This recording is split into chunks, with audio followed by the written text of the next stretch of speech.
Hello friends, आज का हमारा जो टॉपिक है वो है सिंपल मल्टीप्लिकेशन यानी आसान गुणा। गुणा से आप क्या समझते हैं? गुणा जब दो संख्याओं को हम लोग मिलाते हैं, उसको पहाड़े पढ़ते हैं, तो गुणे में हमेशा संख्या जो है वो बड़ी हो जाती है, छोटी नहीं होगी। हमेशा संख्या जो है वो बड़ी हो जाएगी। तो जैसे कि आप देख सकते हैं, जो ये निशान है, ये निशान होता है हमारा गुणे का निशान। इसको हम लोग क्या कहते हैं? गुणे का निशान। तो इसमें करना क्या होता है, जैसे कि ये इस सिंपल फॉर्म में दिया है, नीचे 2 है, ऊपर 5 है। तो जो नीचे वाली संख्या, जो नीचे वाली डिजिट होती है, उसी का टेबल हम पढ़ते हैं, ऊपर वाली जो संख्या होती है उतनी बार। जैसे नीचे 2 है, ऊपर 5 है, तो अब हम 2 का टेबल पढ़ेंगे टिल 5, यानी 5 संख्या तक हम इसका टेबल पढ़ेंगे। तो 2 का टेबल पढ़ेंगे, 2 1 ज़ा 2, 2 2 ज़ा 4, 2 3 ज़ा 6, 2 4 ज़ा 8, 2 5 ज़ा 10। तो 2 5 ज़ा कितना आया? 10। तो जो 2 5 ज़ा 10 आया वही हमारा आंसर है। नेक्स्ट जो मेरा ये क्वेश्चन ये है, नीचे 6 है, ऊपर 3 है, गुणे का निशान है। तो हम 6 का टेबल पढ़ेंगे टिल 3, यानी 3 तक हम लोगों को पढ़ना है। 6 1 ज़ा 6, 6 2 ज़ा 12, 6 3 ज़ा 18। तो हमारा आंसर जो है वो आ जाएगा 18।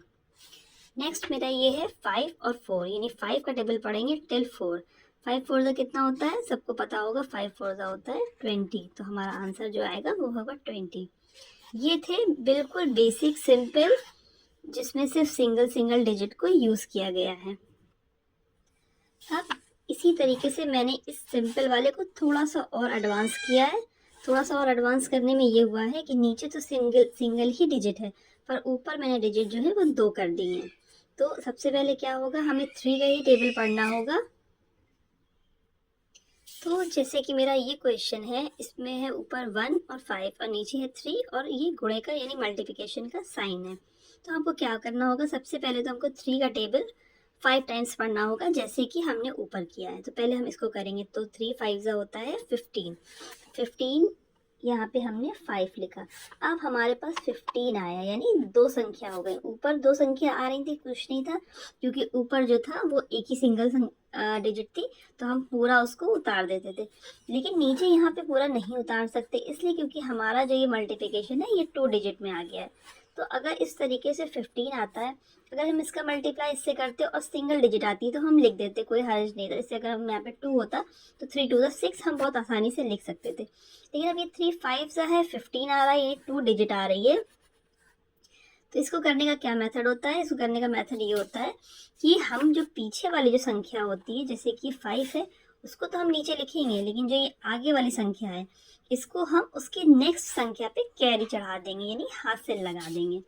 तो जिस तरीके से ये हुआ, 3 5 ज़ा 15, 5 नीचे लिखा, 1 को कैरी कर दिया। अब क्या करेंगे, अब इससे तो हमने इसको टेबल पढ़ लिया, अब ये ऊपर वाले की तरह।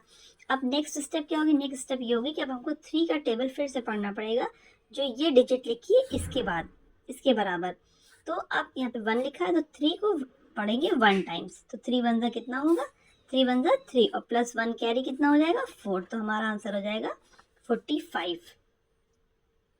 ये इस तरीके से हमारा आंसर आएगा 45।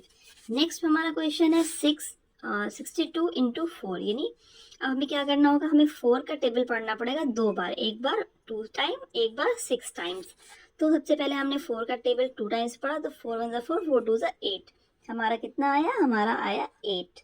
अब ये सिंगल डिजिट आई इसलिए हमने लिख दी, लेकिन अगर यहाँ पे 2 डिजिट आ जाती, कुछ ऐसे ही यहाँ पे नंबर होते कि जिससे ये डिजिट डबल में होती, तो हम क्या करते हैं इसको, तो हम फिर इसको पीछे वाला जो नंबर होता है नीचे लिखते हैं और आगे वाला नंबर को कैरी चढ़ाते। लेकिन हमारे साथ ये कंडीशन अभी फिलहाल इसमें नहीं आई है। तो अब हम क्या करेंगे, 4 का टेबल पढ़ेंगे टिल 6। 4 का टेबल टिल 6 पढ़ेंगे, 4 5 ज़ा 20 एंड 6 24। तो हमारा यहाँ पे आ जाएगा 24। नेक्स्ट हमारा क्वेश्चन है 8 3 इंटू 5। तो 5 का टेबल पहले पढ़ेंगे 3 टाइम्स, आएगा कितना? 15। 15 में वही सेम काम होगा कि 5 15 ऐसे लिखते हैं, तो पीछे वाली संख्या यहाँ पे और आगे वाली संख्या उसके आगे वाली पे कैरी चढ़ेगी। अब 5 इंटू 8 करेंगे, 8 कितना होगा? 40। 40 प्लस 1 इज इक्वल 41। तो हमारा जो ये सवाल है ये इस तरीके से सॉल्व होगा। नेक्स्ट हमने इसका लेवल जो है वो एक और बढ़ा दिया है, हमने ऊपर 3 डिजिट्स दे दिए हैं। और नीचे जो है वो सिंगल ही डिजिट है। अभी ये हमने यहाँ पर भी बढ़ेगी, यहाँ पर भी कभी 2 डिजिट होती हैं, 3 डिजिट होती हैं, वो थोड़ा से एडवांस वाले जो क्वेश्चंस होते हैं उसमें। अब यहाँ पे नीचे 1 है, ऊपर 3 डिजिट है। क्या करेंगे, पहले 1 का टेबल 6 से, फिर 1 का टेबल 2 से, फिर 1 का टेबल 9 से। तो 1 का टेबल 6 से पढ़ेंगे, कितना आएगा, 6 आएगा, क्योंकि 1 का आप किसी से भी टेबल पढ़िए तो वही सेम डिजिट आता है। फिर 1 का टेबल पढ़ेंगे हम 2 से तो 2 आएगा, फिर 1 का टेबल पढ़ेंगे 9 से तो 9 आएगा। Now it's next question. अब यहाँ पे 2 दिया है, तो 2 का टेबल पहले पढ़ेंगे 3 से, कितना आएगा, 2 3 ज़ा 6, फिर 2 4 ज़ा 8, और फिर उसके बाद 2 8 ज़ा 16। तो ये अब यहाँ पे अगर कुछ ऐसा नंबर होता जिससे डबल डिजिट आते तो फिर हम वही करते कि पीछे वाली संख्या नीचे लिखते और आगे वाली संख्या हाथ लगाते, पर इसमें ऐसा कुछ हुआ नहीं है, तो इसलिए ये सिंपली इस तरीके से सॉल्व हो गया है। तो ये था हमारा सिंपल मल्टीप्लिकेशन। बहुत सिंपल तरीके से मैंने बताया है, बहुत सिंपल क्वेश्चंस लिखे हैं। I hope you all can understand very well. अगर फिर भी कोई डाउट हो तो प्लीज़ कमेंट सेक्शन में आकर अपने उस डाउट को मुझसे डिस्कस ज़रूर करिएगा। तो मेरे चैनल को सब्सक्राइब कीजिएगा, मेरी वीडियोस को लाइक कीजिएगा। Thank you so much.